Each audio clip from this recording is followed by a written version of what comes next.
All right, wonderful people, welcome back to this wonderful channel where we bring you back-to-back update and information as you hot.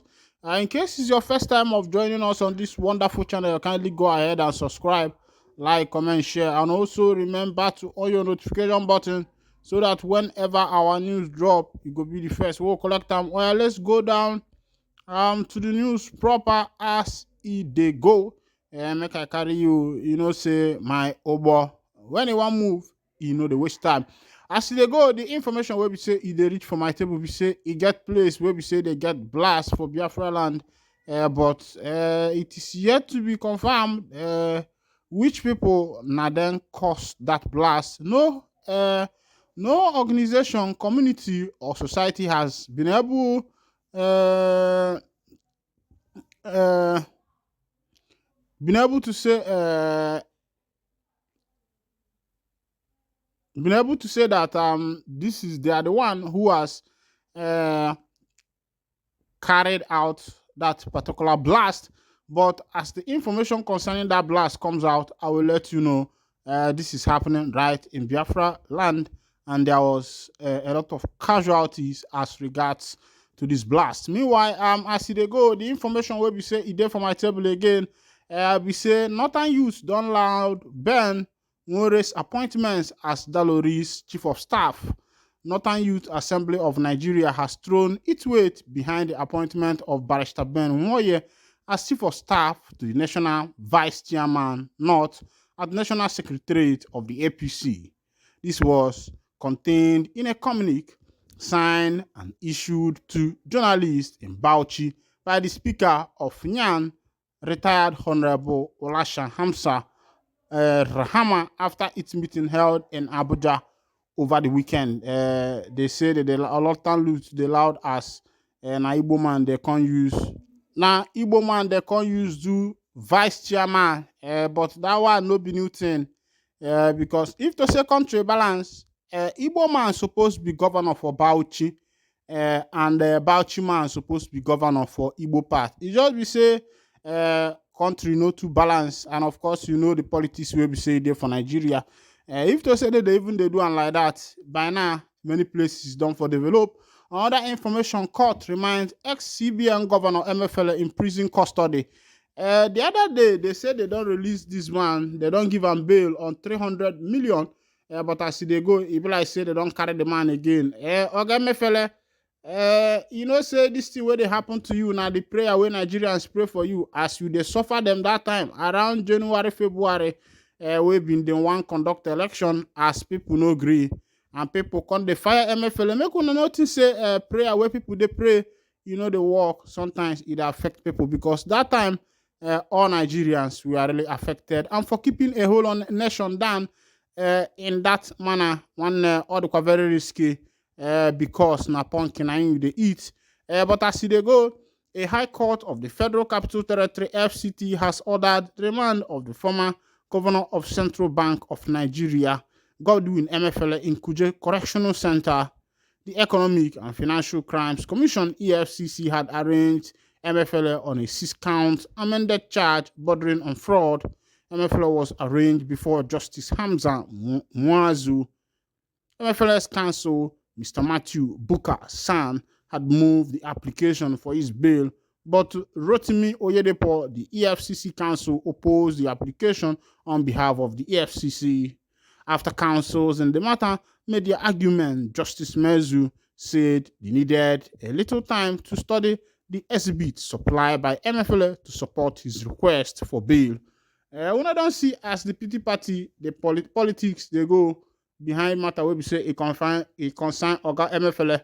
Now it be say as Oga Bubu dey now, Oga Bubu Buharis, where in go the enjoy himself, the chopping rice, but in boy where he send work, in boy still there for DSS since that time. Una don't see as they be, because if you they do bad thing, and only you go carry him. As MFL day, if to say him do good thing, him for don't defend himself. But as he be, he no fit even defend himself. Oga Tinubu say very soon local refineries go begin their production soon. We don't know when that one go happen. whether na the Lidali story, I be lullaby, whether they tell children before they go to sleep. But we go to watch ndị be anyị si na ọnwa egburu oje ji chụọ aja na oyi pulili ọmị wọtago if to say ọnwa egbu ji chụọ aja oyi pulili ọmị as they go ndị Igbo, especially ndị Igbo, are suffering from this ongoing demolition that is going on in many places in Nigeria, Lagos, Abuja, demolition everywhere. And most of these buildings that have been demolished are owned by Igbo. Homeowners deploy scavengers to site as FAJ continues demolition. I don't believe exercise target certain groups, says Eze. Amid frustration triggered by their demolished buildings, homeowners on Road 91 and other parts of Festac Phase 2, Abule Odo, Amuwo Odofin, Lagos at the weekend engaged service of scavengers on site to sort out critical building materials like iron rod, roofing sheets, and others left after the demolition by the authority. The Federal Housing Authority (FHA) had last week begun the demolition of 671 houses and partially demolished another 744 other illegal developments in the area.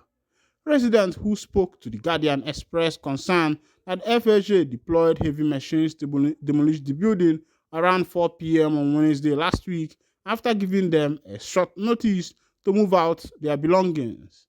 Unlike other areas in Lagos where scavengers enter demolished building sites and smile home after looting, homeowners in the area specifically deploy scavengers to search for valuables and sell to buyers who were with their trucks to buy at cheaper price.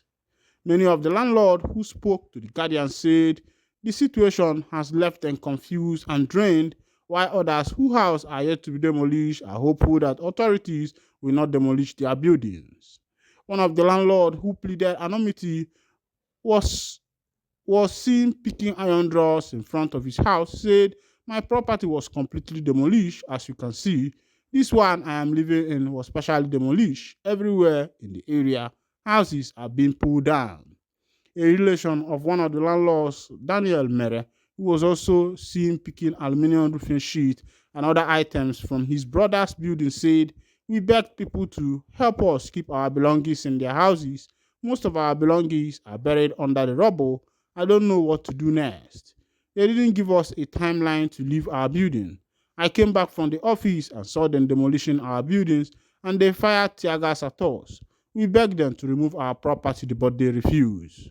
A member of Maranatha Prayer Ministry who was seen gathering what is left from the demolished church building said, "I am here to pull out the things.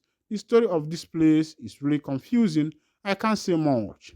Also, Jonathan Eze, who is a resident of one of the buildings partially demolished in Stonewater East, said, "Right now, for those of us that escaped the total demolition, we are not feeling safe sleeping in our house because the compounds are without fences or gates.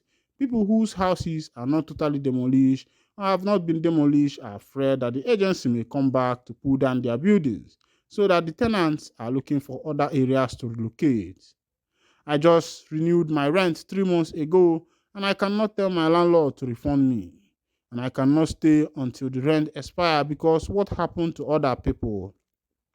The people that escaped the demolition are those who built their houses years before the government asked people to stop developing. So, if the people had listened to the government when they were asked to stop building, this wouldn't have happened. The people didn't wait and fell victim to omonile. It's a different thing to have money and another thing to know how to invest. Imagine a businessman running his business and some call him that there is a land somewhere but didn't make findings but pay the land. I feel they are paying." He added, "Most of the landlords are not in Nigeria. The people that should be punished are omonile who sell government lands to people. I can't really blame the government, but this is not the right way to go. Most of the people affected are not the landlord, but the residents. People paid millions for apartments and were thrown out. Some people renewed their rent 2 weeks ago. Someone just got an apartment and brought his belongings but couldn't move in because he came late. The next call he received was to call to remove what he brought because the house would be going down. Una don't see as it happen. Onye ka ọ ga-abụ ọbụlụ mana asịkwanụ people where they buy house, where they buy land. I beg, if you buy land, make you try check whether it dey for position, make you no go carry land buy for position where we say e go dey worry you, you no go know what you dey do. As e dey be now, wahala and katakata and Ogbonifele Otegbe and Isalama don boss for that side, for that ama as e dey be. A person where don't invest for many years, you go carry hand for yard, don't they go home. Masi ụmụ Igbo ndonu onye kpatakwana ego nyagbalunata na nne ya. Even though that investing in Lagos gives you a lot of money, but this is not the first, this is not the second, this is not even the third. Asi agba mbụ otu n'ogwe, agba abụọ otu n'ogwe, ọ na-abụzi ogwe ka eme gịnị Kapilatu. Even the time where Fashola enter office, many people lost many things. So it don't be like that for Lagos since whenever government want to do something, they take what belongs to them. Some people they believe say this thing are being done against Ndibo personally, but waiting I go talk, layman like me, we know to know many things. Meanwhile, make a wind down the curtain here. And if not the first time where you carry body chook for this wonderful channel, kindly go ahead and subscribe, like, comment, share. And also remember to on your notification button so that whenever our news is dropping, you will be the first to collect. And thank you for listening. God bless you.